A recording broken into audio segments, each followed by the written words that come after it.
Bien, habíamos quedado en esta etapa, recuerdo que iba de la década del 80 al nuevo siglo, los avances, y habíamos hecho hincapié, nos habíamos detenido en el módem, el GPS, sistema de geoposicionamiento satelital, y en la nanotecnología, como el gran avance, algunos llaman disruptivo, después vamos a hacer una breve mención a esta palabra, la idea de disrupción tecnológica, según la mayoría de los autores, que es un hecho concreto. La idea de la disrupción tecnológica es un hecho que se venía advirtiendo y sobre el cual hoy ya prácticamente hay certeza. La idea de este avance incontrolable, alguien habló de un tsunami tecnológico, es incontrovertible, pero si esa suerte de disrupción tecnológica tiene una similitud en el campo legal, que es una idea que vamos a plantear hacia el final. Si esta disrupción tecnológica va a conducirnos finalmente a una disrupción jurídica, normativa. ¿Y qué sería una disrupción normativa? Bueno, si entendemos a la idea de disrupción en el mismo sentido que se entiende respecto de lo tecnológico, estaríamos afirmando, si dijéramos que se produce una disrupción normativa, estaríamos afirmando, y siempre en potencial porque no hay ninguna certeza al presente sobre esto, sobre que esto ocurra, pero estaríamos afirmando que las reglas, los valores y los principios, o ordenadamente los valores, los principios y las reglas, que han hecho que nuestros sistemas normativos permanezcan en cuanto a su estructura desde hace siglos, y en el caso particular del derecho continental, desde el derecho romano, bueno, serían reemplazados por otro sistema de valor diferente al que estamos acostumbrados. Pero claro, esto es solo una hipótesis. Y los inconvenientes derivados del módem, del GPS y de la nanotecnología, bueno, los habíamos mencionado como la posibilidad de considerar a Internet como un derecho humano esencial, la idea de la división del mundo en sociedades que poseen las posibilidades de, no solo de conectarse, sino de tener una calidad de conexión y realmente poder ejercer sus derechos a través de Internet y de las plataformas virtuales, y aquellas que no, y aquellos que tienen un presente alejado de esa tecnología, no que nos acerca, sino que nos hace posible el ejercicio de los derechos. Y esto es muy relevante, porque no solo estaríamos hablando de la imposibilidad de ejercer derechos porque el Estado no se ocupa o no cumple con sus funciones, sino que aún haciéndolo, aún cuando el Estado cumpliera con sus funciones, la imposibilidad de acceder a una conexión de calidad implicaría que la persona está fuera de ese sistema de ejercicios de derechos cuyo guardián esencial debe ser el Estado. La idea de la sociedad vigilada en función de las posibilidades tecnológicas para que el Estado conozca en todo momento y lugar quiénes somos y dónde estamos, y a partir de ahí actuar en consecuencia, y las posibilidades de creación de nuevos objetos que faciliten nuestra vida, que alarguen nuestra vida eventualmente, lo que lleva al problema económico de cómo financiar esos años que se extiende la vida de las personas, que es uno de los grandes problemas contemporáneos. Y de ellos elegimos a la utilización de la inteligencia artificial con consecuencias, no con fines, porque como les comenté antes, no está pensado el programa, ni los algoritmos que generan ese programa, es decir, esas relaciones matemáticas que forman el programa no están pensadas para discriminar, pero su consecuencia es esa. Entonces, la inteligencia artificial, que tiene como consecuencia la discriminación, en este caso racista. 440 a 715.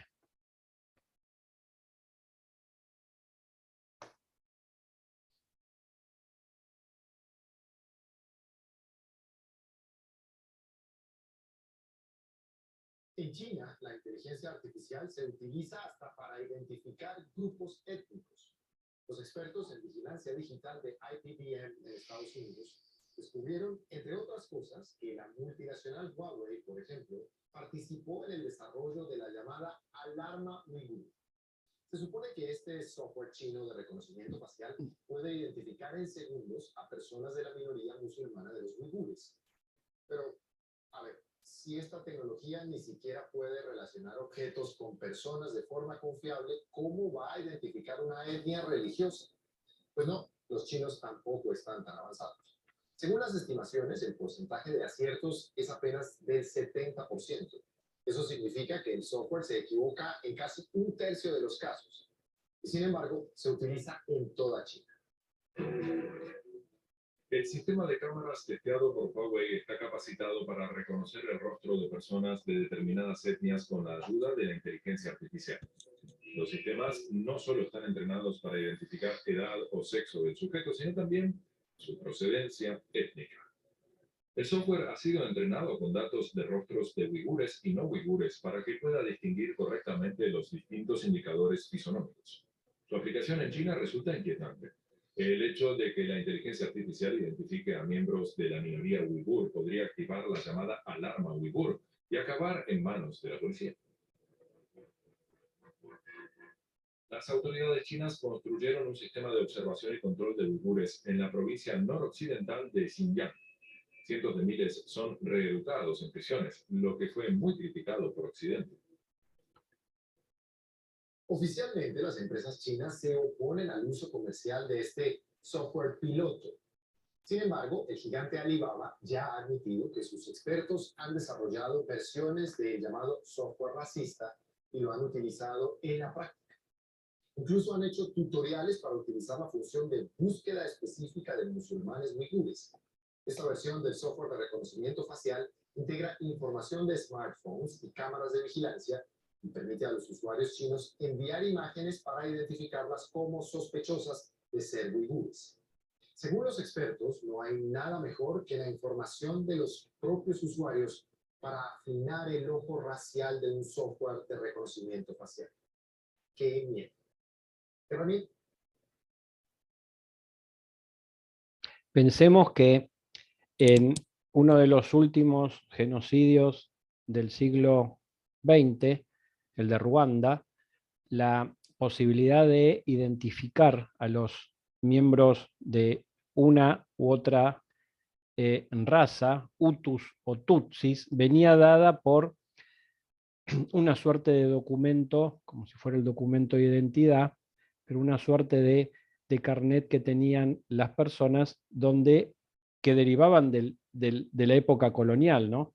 de la colonización belga, y se especificaba a cuál raza pertenecían, y en función de esto se las podía identificar y eventualmente asesinar, ¿no? Esa era la idea de la identificación. Imaginémonos la potenciación de esta posibilidad que antes residía en pedir una libreta y leer a cuál raza pertenece el titular de esa libreta, a que cualquier persona, sacándonos una foto, pudiera enviarla para que un programa detecte a la raza a la que pertenecemos y así eventualmente eliminarnos.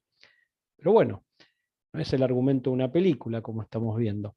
En Cava, en Argentina, en Ciudad de Buenos Aires, se utilizó, creo que todavía se utiliza, un reconocimiento facial para personas que tenían pedido de captura. los detractores de esta utilización, de esta práctica, hacen hincapié en el nivel de fallos que tiene, ¿cierto? El porcentaje, que como decían es un porcentaje alto, de situaciones en donde la persona detectada no es aquella a la que la justicia está buscando. Los defensores de la utilización, si el gobierno de Cava menciona el altísimo porcentaje de personas que, teniendo pedido de captura, pueden ser detenidas frente al porcentaje exiguo, prácticamente la nada, de situaciones anteriores en donde la detección de la persona, bueno, se produce prácticamente por azar, porque tiene algún inconveniente con la ley o porque va a votar, y así se puede saber quién es y si tiene pedido de captura, pero si no es prácticamente imposible. Entonces, son pros y contras de la utilización de la tecnología. La última década transcurrida, la del año 2010 en adelante, ve la aparición de, algo respecto de lo cual muy poca gente está exenta: las redes sociales, en mayor o menor medida, ¿no? Hay redes etarias, redes para diferentes tipos de actividades, en redes profesionales como LinkedIn. Bueno, pero en realidad el boom, la explosión de la utilización de las redes sociales, precisamente aparece hace poco más de 10 años.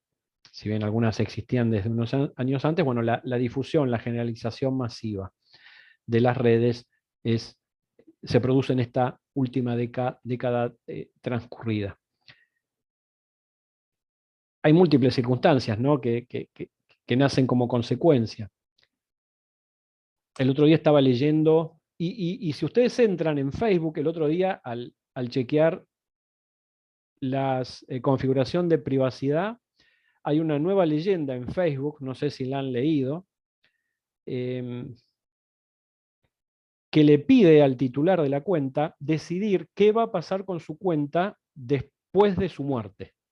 Porque en los últimos años se venía viendo que en las diferentes redes, cuando las personas fallecen, sus cuentas quedan abiertas y, bueno, esto provoca un sinnúmero de consecuencias no deseadas, ¿no? El hackeo de la cuenta y la posibilidad de que otra persona continúe con la misma, eh, otras cuestiones afectivas de la familia y de seres queridos que tal vez no quieran seguir viendo, y eventualmente a través de los mismos programas y los algoritmos de Facebook que se les siga recordando que determinada persona cumple años o que tiene tantos años de amistad, porque simplemente el algoritmo no sabe que esa persona ha fallecido, y entonces continúa recordando y tratando a esa persona como si estuviera con vida respecto del resto de sus seres queridos. Entonces, bueno, la aplicación hoy en día nos hace elegir una suerte de testamento si queremos que la cuenta desaparezca, sea eliminada, o si queremos que la cuenta se detenga, pero siga pudiendo ser visitada, o si queremos que la cuenta siga siendo administrada por otra persona. Y ahí tenemos que decir quién y cómo se contacta a esa otra persona. Otra consecuencia es lo que se llama también, que esto es también bastante inexplorado, pero muy interesante porque nos puede perjudicar más que beneficiar, porque todos tenemos en alguna medida alguna cuestión de la cual eventualmente al presente nos avergonzamos que haya sucedido en el pasado, que hayamos hecho en el pasado, avergonzado o simplemente no queremos recordarla, o nuestra memoria respecto de esa situación cambió, y en lugar de ser un hecho positivo, hoy en día lo tomamos como un hecho negativo. Es lo que se llama huella digital, que son todas las interacciones que nosotros hemos tenido con las redes, con Internet y en las redes sociales desde la primera vez que hicimos pie en la misma.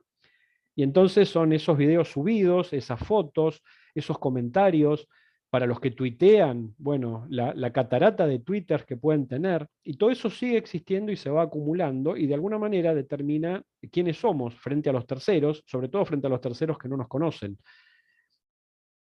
Y muchas veces las empresas, frente a la posibilidad de un trabajo o la posibilidad de tomar una decisión respecto de nosotros, se fijan, más que en el currículum, en nuestra huella digital. Entonces, ¿hasta dónde esos datos nos pertenecen y cómo hacemos para protegerlos y eventualmente eliminarlos? Es otra de las cuestiones que nacen a partir de las redes sociales. En definitiva, y sobre todo no hay que pensar en muchos ejemplos porque todos hemos vivido y estamos transcurriendo la pandemia. En definitiva, tendríamos que preguntarnos si el uso, el manejo, la participación en las redes sociales no cambia la manera de relacionarnos con nuestros semejantes, con nuestra familia, con nuestros amigos. Si tenemos otra forma de relación. Y eso, en definitiva, tomado desde el punto de vista sociológico, genera una nueva forma de interacción de las sociedades. La idea de tener amigos virtuales. Yo tengo amigos hoy, o a quienes considero amigos, que he conocido en la pandemia por razones laborales y a quienes nunca he visto físicamente. Eso es muy probable que nos ocurra a todos. Y la última década, la que empezamos a transcurrir, el anteaño, es la década, sin dudas, de la neurotecnología. La posibilidad de conectar, y sobre esto hay una enorme carrera en el mundo, tecnológica y científica, o científica y tecnológica, la posibilidad de conectar nuestros cerebros con Internet. Y la posibilidad de que de esta conexión devenga, aparezca, el superhombre, o un superhombre. Una persona que tenga capacidades mejoradas, de todo tipo, no solo respecto de su memoria, sino de su propio cuerpo y de su propia salud. Y los primeros avances que están siendo recorridos con el llamado proyecto BRAIN, al que vamos a hacer mención en unos segundos, el proyecto Cerebro Humano. No BRAIN, BRAIN es el acrónimo de diversas palabras que en realidad dan ese resultado, pero no significa proyecto BRAIN, proyecto cerebro. Eventualmente habrán buscado las palabras necesarias para que en inglés surja brain, pero no es una palabra, sino la inicial de cada una de las palabras del nombre. Y también los intentos que está haciendo el magnate australiano Elon Musk con los implantes cerebrales ya en animales.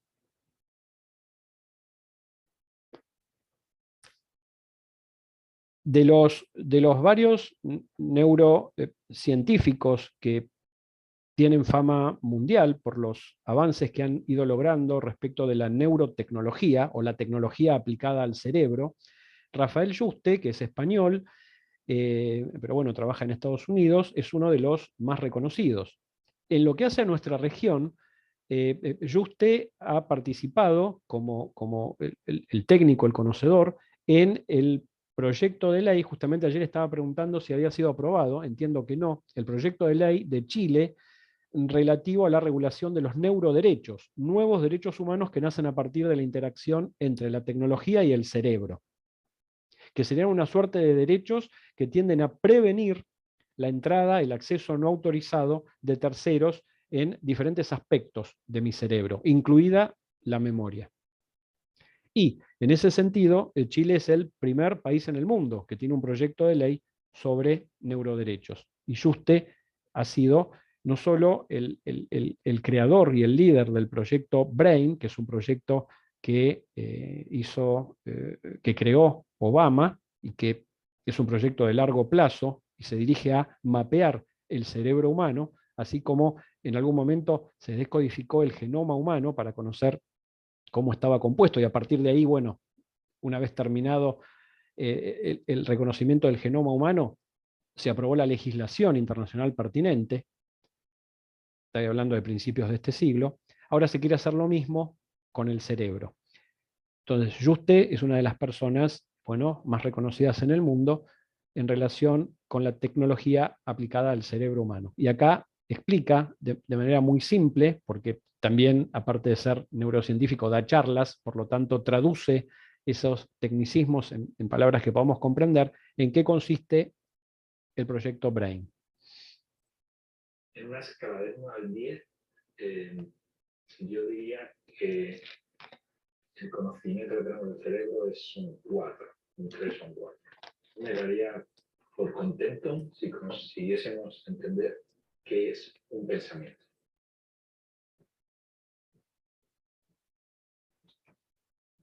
El cerebro humano es la parte más desconocida del cuerpo. No se conoce cómo funciona y es el gran desafío de la medicina y de la biología, de la ciencia. BRAIN es un proyecto lanzado por la Casa Blanca. The BRAIN Initiative will change that by giving scientists the tools they need to get a dynamic picture of the brain in action and better understand how we think and how we learn and how we remember. El objetivo es desarrollar técnicas nuevas para poder mapear la actividad de circuitos neuronales enteros en animales y en humanos, y también desarrollar técnicas para poder alterar la actividad de circuitos neuronales y de esa manera poder corregir los defectos que tienen que ocurrir en las enfermedades mentales o en las enfermedades neurológicas. El presidente Obama y la Casa Blanca se han dado cuenta de la importancia que tiene entender el cerebro para la humanidad y ellos quieren dejar su firma en la historia, siendo la administración, igual que el presidente Kennedy, con quienes pusieron nombre en la luna, pues estos quieren ser los que solucionaron el cerebro.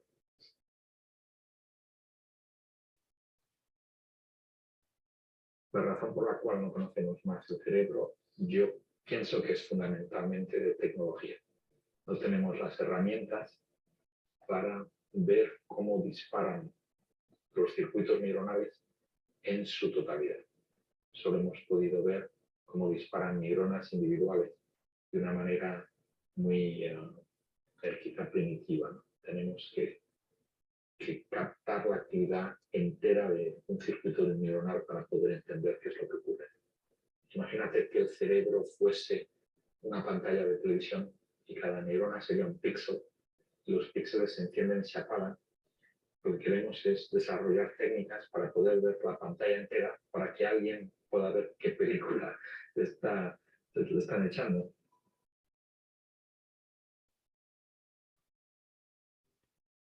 Con herramientas nuevas se podrán hacer primero diagnósticos más precoces y más exactos de las distintas enfermedades cerebrales. Por otro lado, estas técnicas nos pueden ayudar a entender qué les ocurre a estos pacientes que tienen estas enfermedades, cuál es la causa de la enfermedad y lo que llamamos los médicos la patofisiología, cómo la causa da lugar a los síntomas.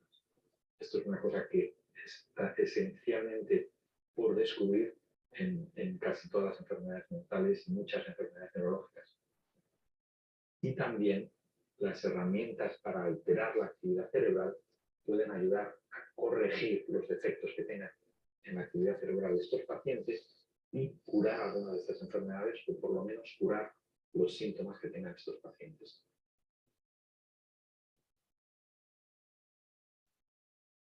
Yo estoy convencido de que el progreso es bueno y que la humanidad, cuanto más conoce a sí misma y cuanto más conozcamos el cerebro, más libres seremos.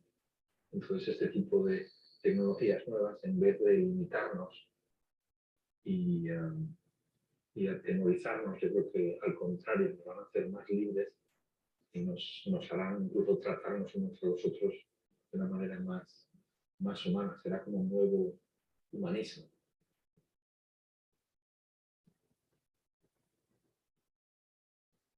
Las grandes compañías de datos y de tecnología como Google y Facebook están interesadas en el futuro porque entender cómo funciona el cerebro, o por lo menos cómo el cerebro de los humanos o de los animales resuelven ciertos problemas de computación, pueden revolucionarles a ellos la tecnología que utilizan en sus negocios, ¿no? en sus empresas. Por ejemplo, te cuento que los algoritmos que utilizan compañías como Facebook o Google ahora mismo, los mejores algoritmos que utilizan para reconocimiento de datos o descifrar el habla, por ejemplo, o traducir simultáneamente, son algoritmos matemáticos muy primitivos basados en un entendimiento muy superficial de lo que puede hacer el cerebro. Entonces, si entendiésemos de verdad cómo el cerebro incluso no digo de una persona, pero incluso de una hormiga, ¿no? Cómo computa la dirección que tiene la hormiga cuando se quiere volver a su nido. Muy posible que este tipo de algoritmos matemáticos que utilizan los animales sean mucho más potentes que lo que están utilizando estas compañías.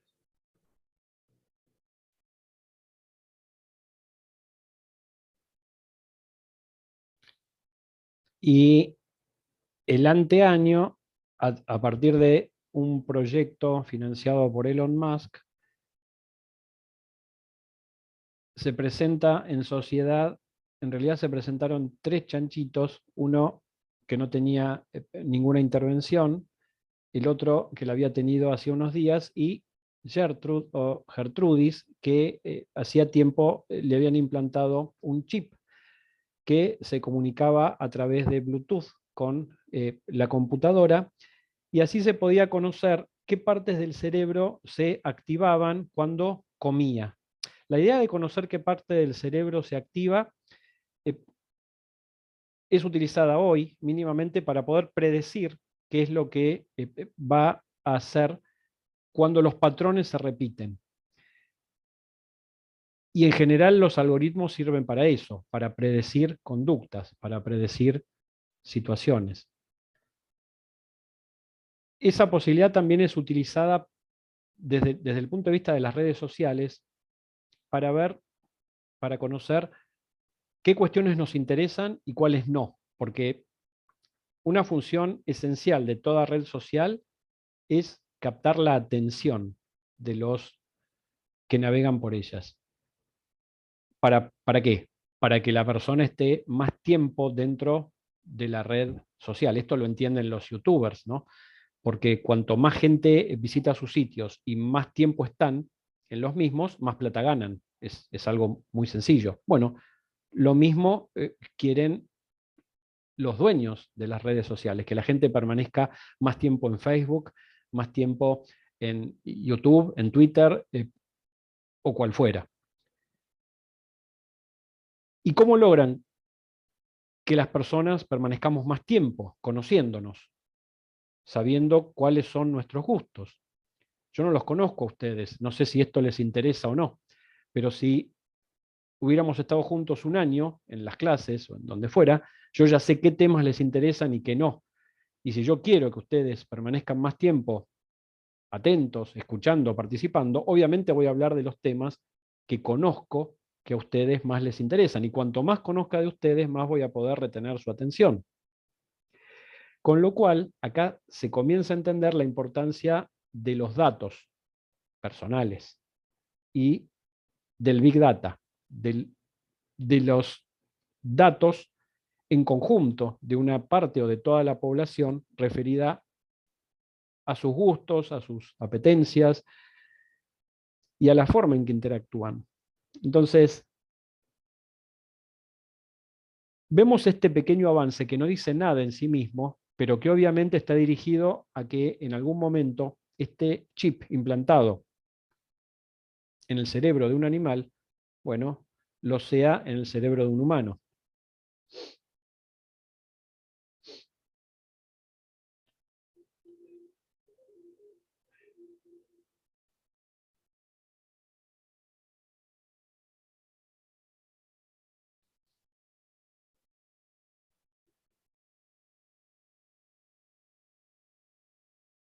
Perdón, lo vuelvo a poner porque había aparecido ahí un mensaje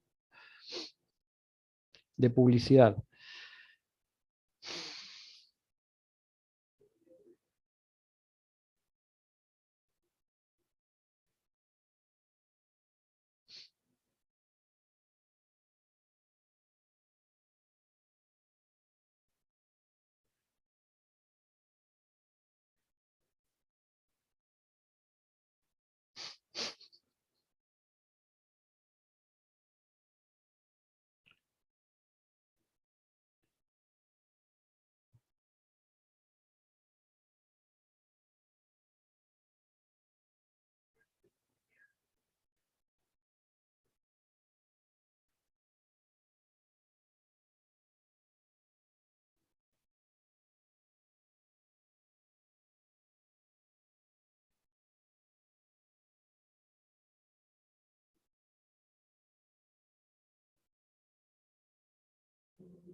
Otra de las cuestiones interesantes para la cual ya se está utilizando la inteligencia artificial es para la lectura de historias clínicas. Lo que diferencia a un médico con experiencia de uno recién graduado es la cantidad de pacientes que ha visto a lo largo del ejercicio de su profesión, y por eso en esos médicos generalistas, muchas veces al ver, al semblantear al paciente, si es que es alguien a quien ha venido tratando durante tiempo, ya sabe cuál es su problema y cuál es la prescripción que va a dar. Sin embargo, para los que recién se reciben, bueno, todo es nuevo y todo es la primera vez.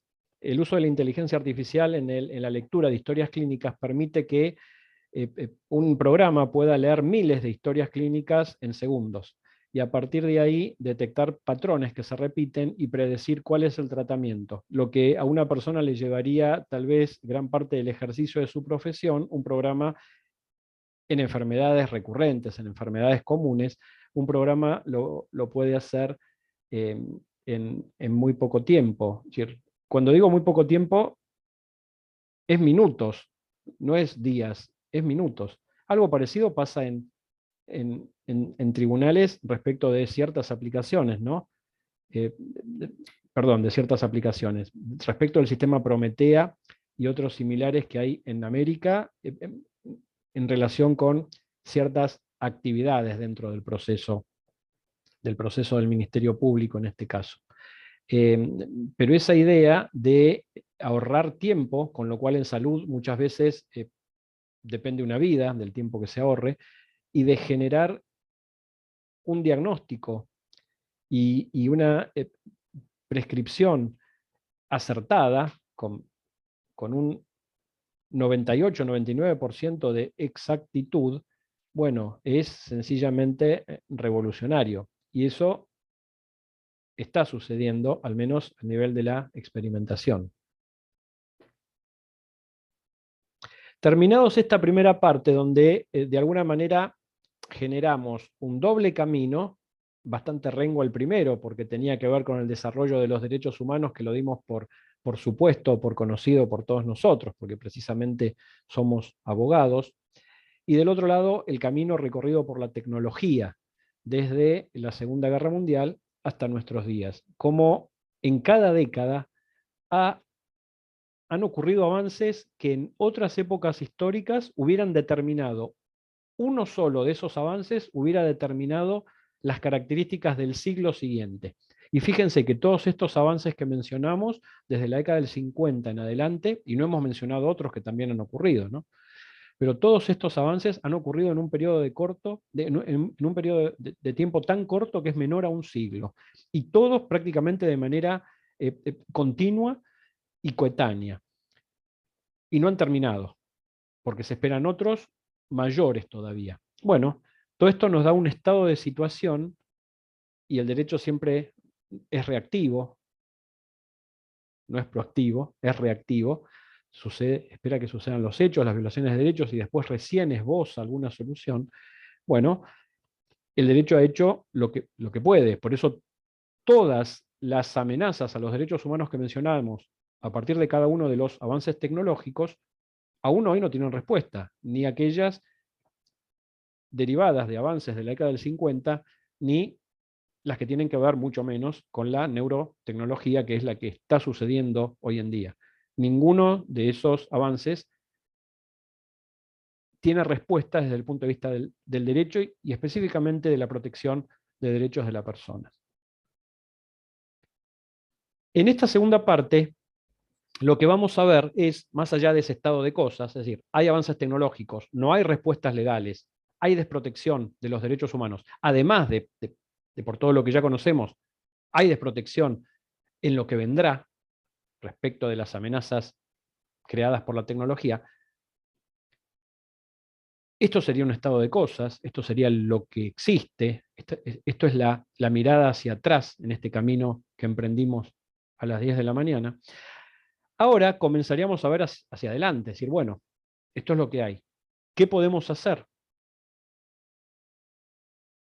Alguien dirá, bueno, tenemos un enorme bagaje normativo, tanto en cada uno de nuestros países como aportado por el derecho internacional.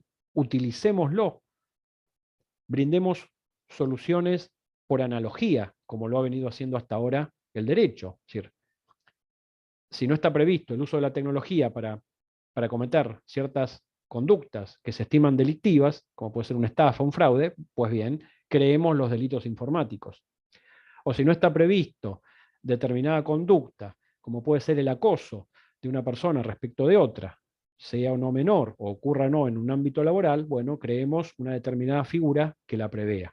Normas que ya existían, que se aplican a situaciones nuevas, impensadas por inexistentes en el pasado.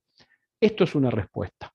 Aplicar los valores actuales a esta revolución, este tsunami tecnológico. ¿Cuál sería una segunda respuesta? Diferente. Bueno, primero que descarta la primera. Es decir, el derecho actual no sirve, no puede ser aplicado porque no va a brindar soluciones efectivas a estos nuevos problemas tecnológicos.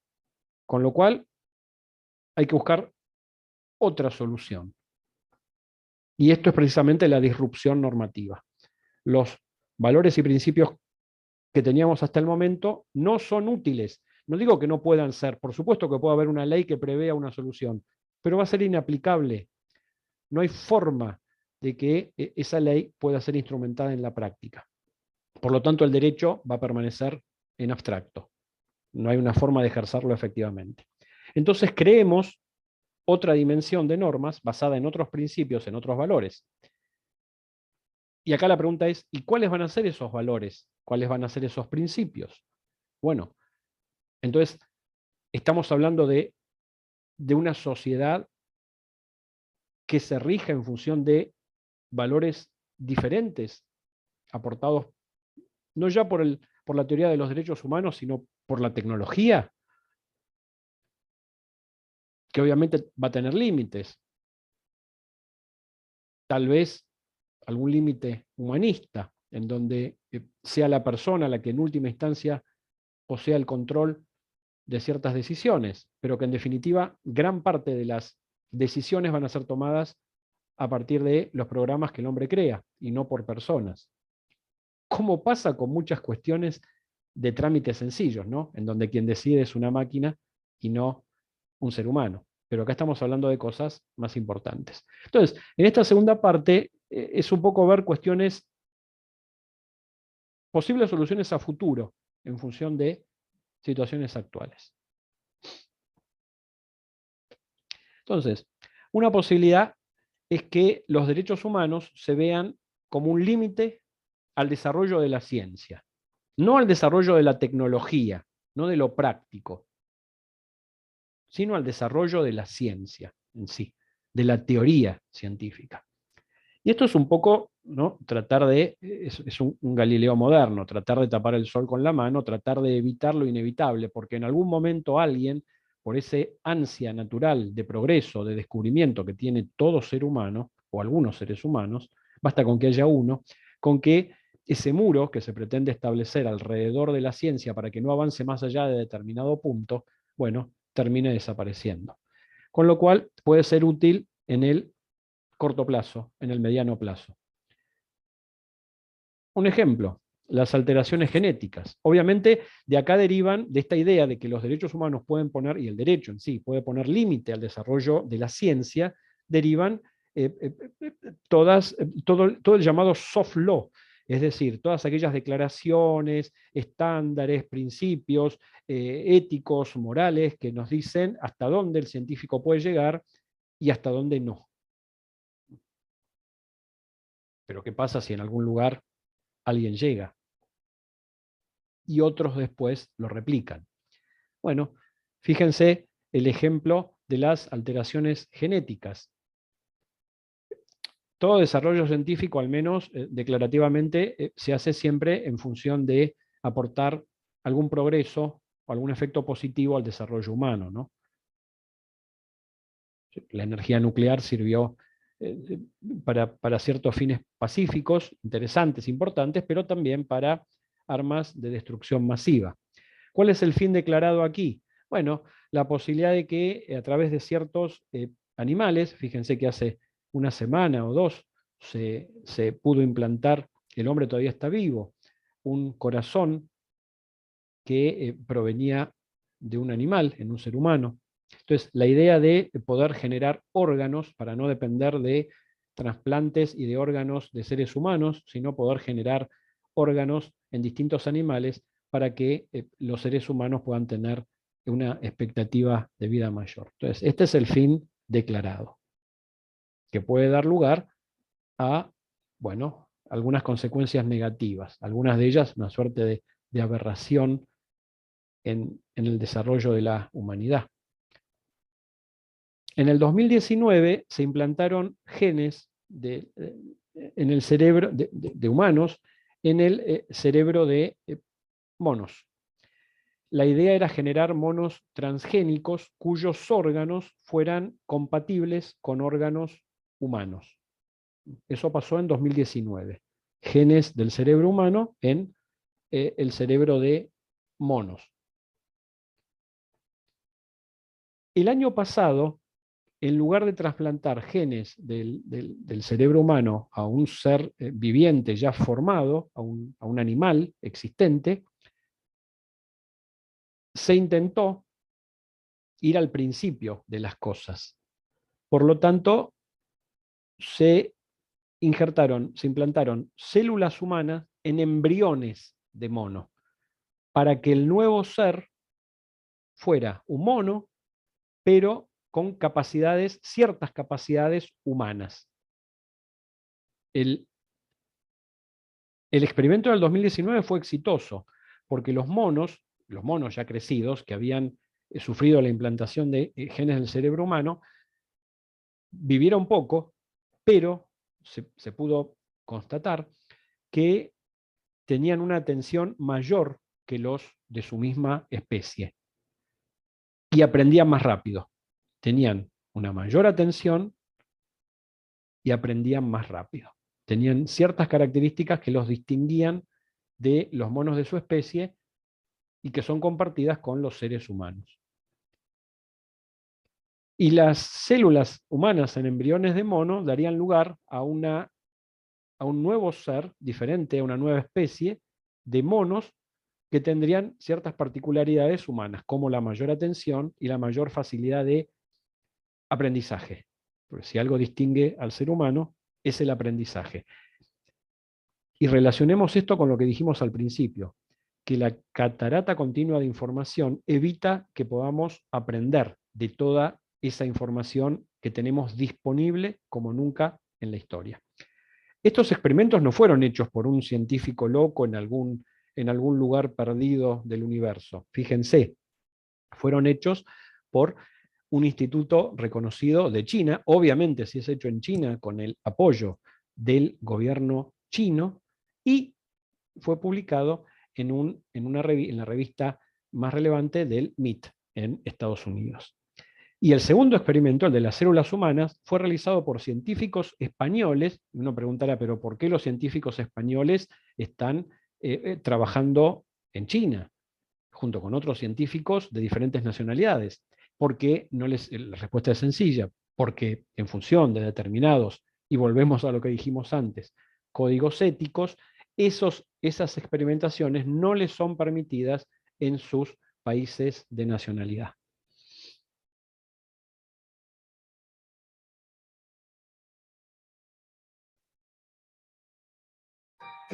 Obtener órganos funcionales que puedan ser trasplantados en humanos es el objetivo, según los responsables de un experimento en que mezclaron embriones de simios con células humanas.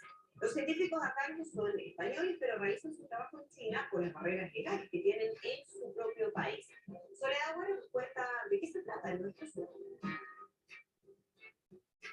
Por primera vez, científicos españoles lideraron una investigación para crear una quimera, es decir, un ser vivo formado por células de dos tipos distintas. En este caso, estamos hablando de mono y humano.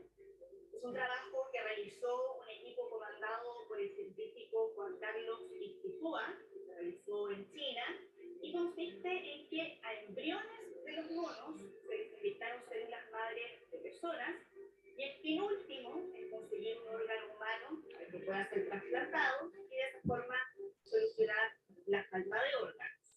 Lo primero que se hizo fue modificar genéticamente los embriones de monos para desactivar algunos genes que son esenciales en la formación de sus órganos, que los embriones les inyectaron células humanas capaces de generar cualquier tipo de tejido, y de eso salió una quimera de mono con células humanas que no llegó a nacer porque la gestación se interrumpió por los investigadores.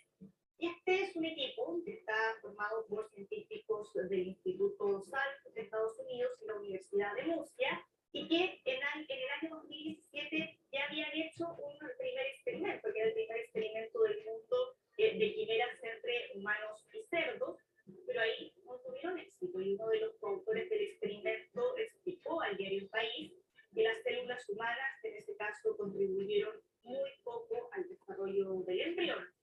Ese mismo año en Japón se hicieron quimeras de rata y ratón, y un biólogo japonés de la Universidad de Stanford que creó páncreas dentro de ratón, y el resultado fue que cuando las células eran trasplantadas de nuevo a ratones con diabetes, podían revertir la enfermedad.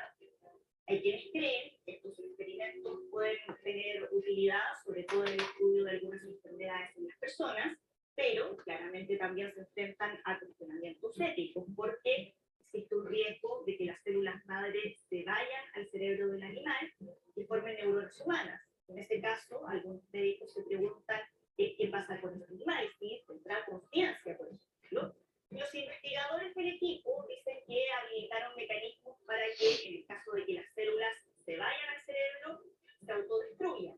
Y para evitar, de todas formas, que eso pase, los científicos habitualmente se fijan una línea roja de 14 días de gestación, que es un tiempo que no alcanza para que se desarrolle el sistema nervioso central humano. Y por eso es que la gestación no se lleva a término. Todavía no han querido dar muchos detalles de los resultados porque los van a publicar próximamente en una revista científica de prestigio. No se sabe tampoco con qué especie de primate trabajaron ni cuántos embriones obtuvieron. Solo adelantaron que los resultados son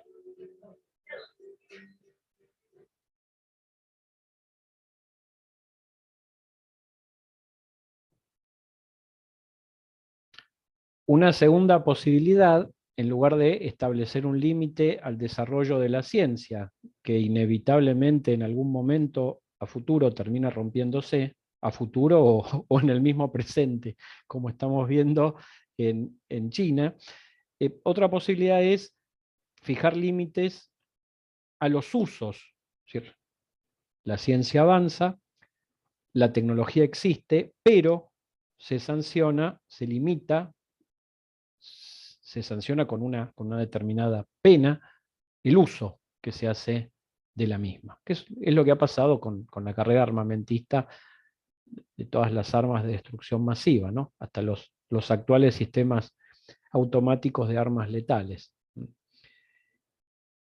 Y en este caso podemos hacer referencia a, imaginen, todos nosotros vemos películas, supongo, o tienen alguna plataforma de streaming, incluso hasta hoy en día las hay gratuitas, donde uno puede buscar la película que quiere y verla.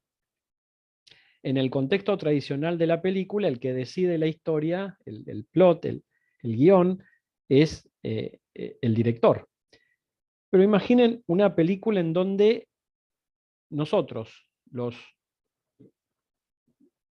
los asistentes a esa proyección, podemos determinar cómo sigue. Muchas veces uno habla mientras está viendo la película, pero ¿por qué este final? ¿Por qué reacciona así? Pero imaginen que lo podamos hacer. Bueno, ese imaginen fue el objetivo de este profesor inglés, Richard Ramchum. El documental está es de acceso libre en Internet. Y logró generar un film, una película, que tiene 18.000 versiones posibles que se van uniendo cada 6 segundos, con lo cual cada 6 segundos el documental dura 20 minutos, podría tener más si durara más tiempo, pero el documental dura 20 minutos y en función de la reacción, del interés que genera en el espectador, el documental va cambiando. Entonces, este audiovisual controlado por la mente, bueno, por supuesto fue un experimento, pero para poder cambiar necesita saber ciertas cuestiones propias de cada espectador. El programa no detecta lo que piensa la persona, no lo hace hoy en día. Detecta su estado de ánimo, de mayor o menor atención, de aburrimiento o de interés, en función de cuáles neuronas, en qué ubicación se van encendiendo a medida que va viendo ese documental. Y a partir de eso, para mantener la máxima atención, va cambiando, va variando. Las preguntas, obviamente, a futuro desde el punto de vista del derecho es, esto está hecho en función del consentimiento informado del espectador, ¿no? Y aparte necesita utilizar algo como lo que yo tengo puesto, una suerte de auricular gigante, por lo tanto es obvio que está de acuerdo y que lo que está haciendo lo quiere hacer. Pero en otras circunstancias a futuro, bueno, ¿dónde quedan el consentimiento, su intimidad, el hackeo de lo que piensa? El casco con el que se hace este experimento, o esta posibilidad de ver la película en una suerte de tercera dimensión, es un aparato más chico que los de tercera, los de otras dimensiones para ver una película de 3D, cuesta menos de 100 euros, por lo tanto es algo que puede estar accesible a una gran cantidad de gente en Europa. Y en una serie de fotos y de datos van a encontrar el código QR, porque si a alguien le interesa, es decir, profundizar en la cuestión o conocer un poquito más, lo puede hacer. Fíjense, la película se llama The Moment, es una creación del investigador Richard Ramchung y utiliza las señales cerebrales de cada espectador para dictar lo que a ese espectador le sucede en la película que está viendo. Y usa un auricular, ya les digo, más o menos como el que yo tengo puesto, pero cuya finalidad es diferente, no es escuchar o hablar, sino monitorear las reacciones cerebrales de quien lo tiene puesto. Por el momento, claro, no comprende lo que yo estoy pensando, no sé si es una porquería la película o si es muy interesante, pero sí, mi capacidad de atención va aumentando o disminuyendo, y en función de la misma va cambiando. Lo tengo acá, lo tengo previsto al video, pero me parece ya entrar esto es solamente un ejemplo, quien lo desea lo puede ver, lo puede buscar como The Moment en YouTube o en Internet, y bueno, hay explicaciones de 4 o 5 minutos de cómo se hace, pero no es muy complicado. No se pone el dispositivo, se coloca el dispositivo en la cabeza, se comienza a presentar la película y va cambiando sin que tengamos que tocar nada en función de nuestra atención. Nasli, has levantado la mano, veo. Adelante. Sí, doctor. Sí, doctor, gracias. Sí, sí. Mire, doctor, a mí, pues con toda su cátedra me trae una angustia total, que es todas las monedas y el sistema bancario que han dicho va a cambiar, que en próximos meses el sistema QFS, todo eso va a cambiar. Entonces, me pongo a pensar con su cátedra bancariamente, todo esto es una modernidad. También quisiera que me diera como unos toques sobre eso. Gracias, doctor. Muchas gracias, Nasli. Bueno, vamos a hacer, un poquito más adelante, vamos a referenciar el tema solamente. Pero la aparición, es decir, es una sumatoria de acciones y de decisiones que se van quitando al Estado-nación, al Estado moderno. Y fíjense, la aparición precisamente de las criptomonedas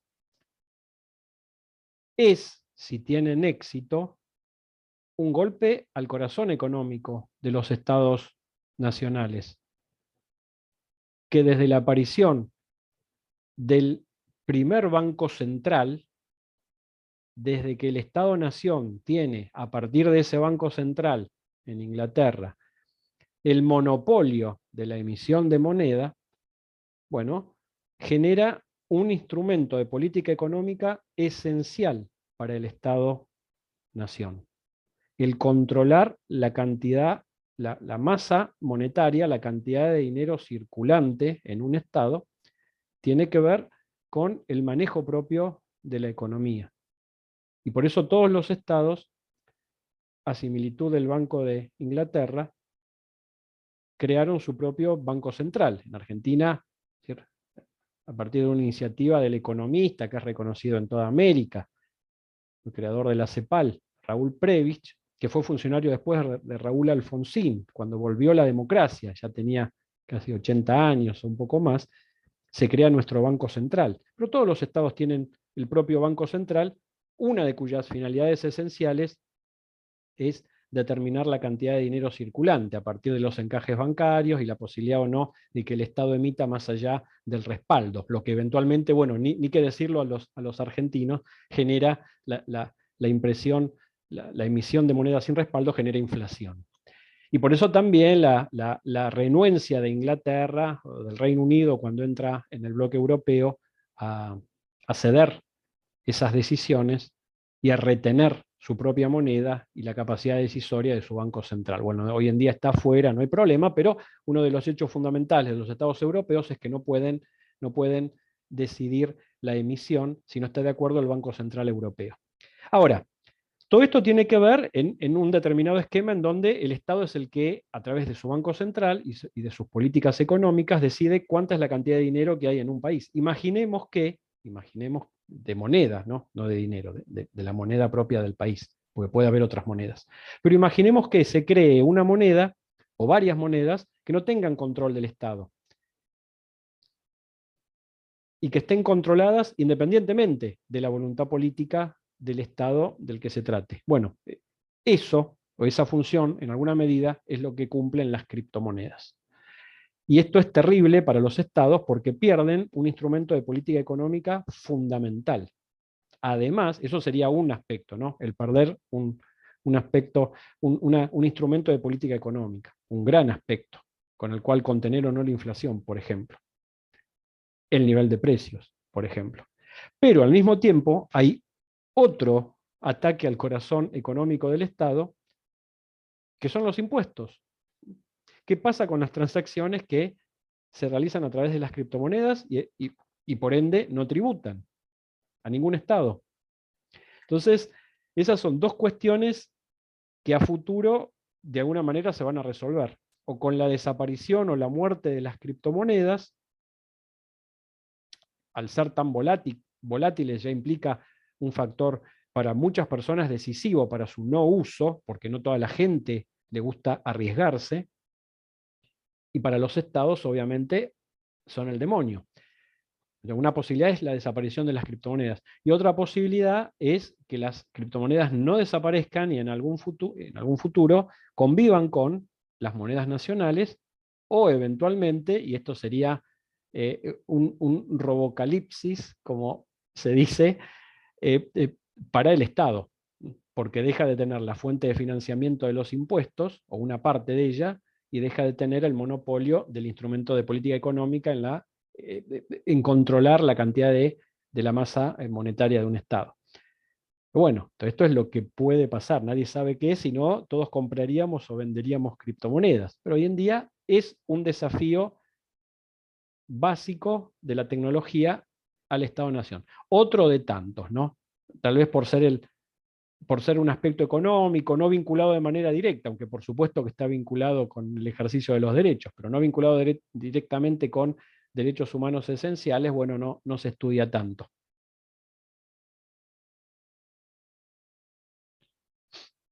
No sé si hay alguna otra pregunta.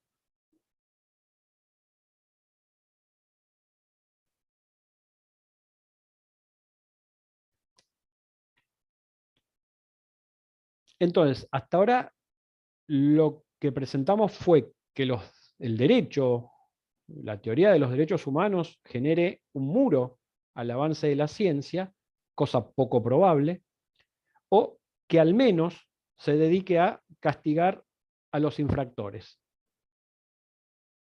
estableciendo sanciones al uso de ciertas tecnologías o a la aplicación de ciertas tecnologías en relación con determinados fines. Si la tecnología puede usarse para determinados fines que se estiman buenos o positivos, ok, el derecho lo permite, pero para otras finalidades, no.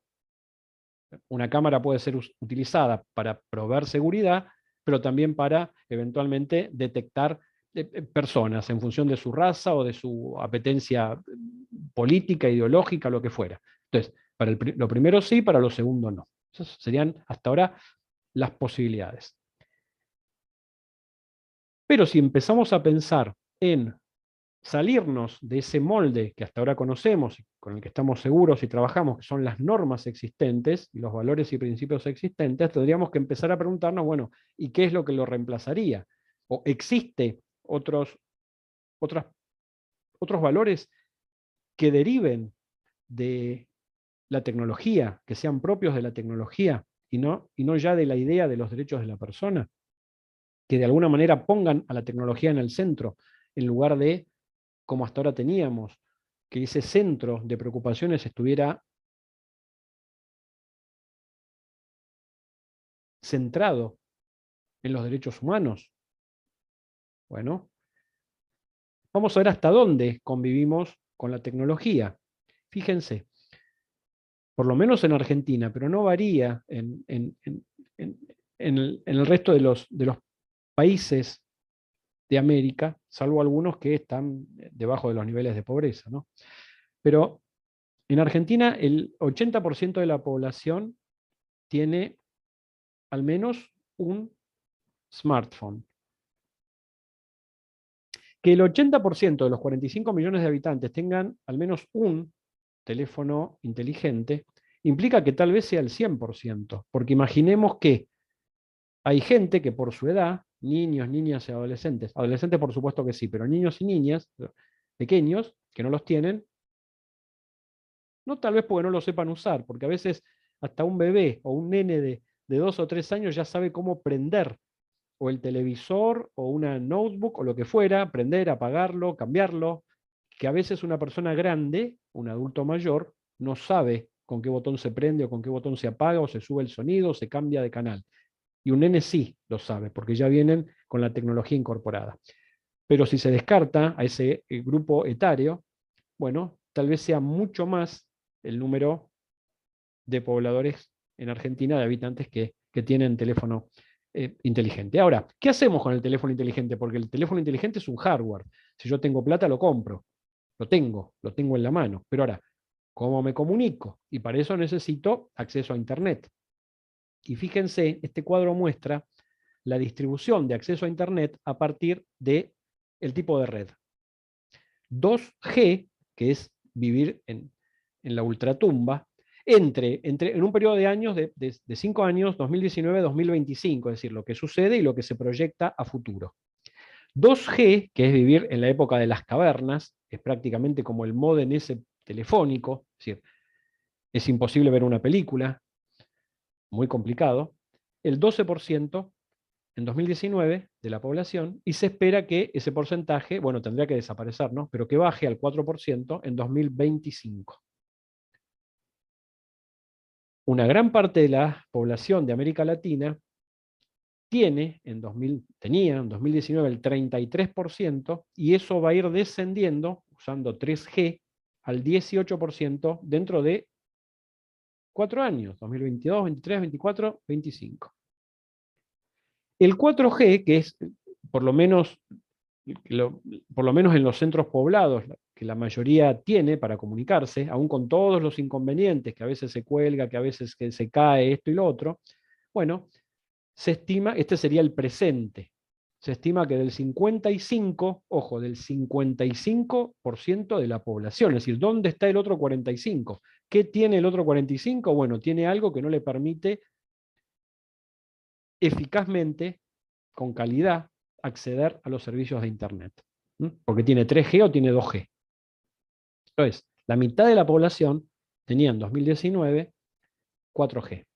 Y se espera, fíjense qué poquito el crecimiento, un 13% en 5 años. O sea, estaremos en el 60, tal vez menos, de 4G, cobertura 4G. En América Latina estoy hablando, no en Argentina.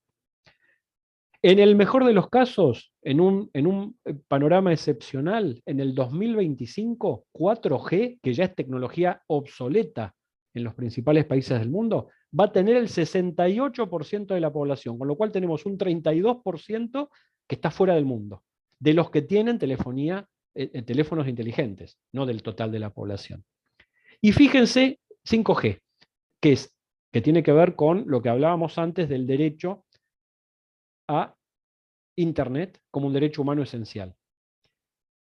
No por el hecho de ver una película, o por el hecho de navegar, tal vez sin sentido, o por el hecho de las simples redes sociales donde comunico qué estoy comiendo, o cómo me siento hoy, o cómo amanecí, sino por el hecho de ejercer los derechos, el hecho de educarme. Es decir, todo esto que estamos hablando, que en otro momento hubiera necesitado explicación, la pandemia nos facilita esta cuestión. Entonces, no accedo a la educación si no tengo conectividad de calidad. No accedo a la salud, eventualmente. Y no accedo a otros derechos absolutamente vitales. O no accedo a la seguridad. 5G. Necesito eso para tener una calidad de vida normal. ¿Cuánta gente tiene hoy? ¿Qué porcentaje de la población en América? Por supuesto que puede haber algún grupo, algún sector urbano, bueno, pero fíjense lo que representa en términos estadísticos ese sector en América Latina. De la población, el 0 en 2019. Tal vez 2% hoy. Se espera que en el mejor de los casos el 10% de América Latina tenga un servicio de Internet de calidad en el 2025.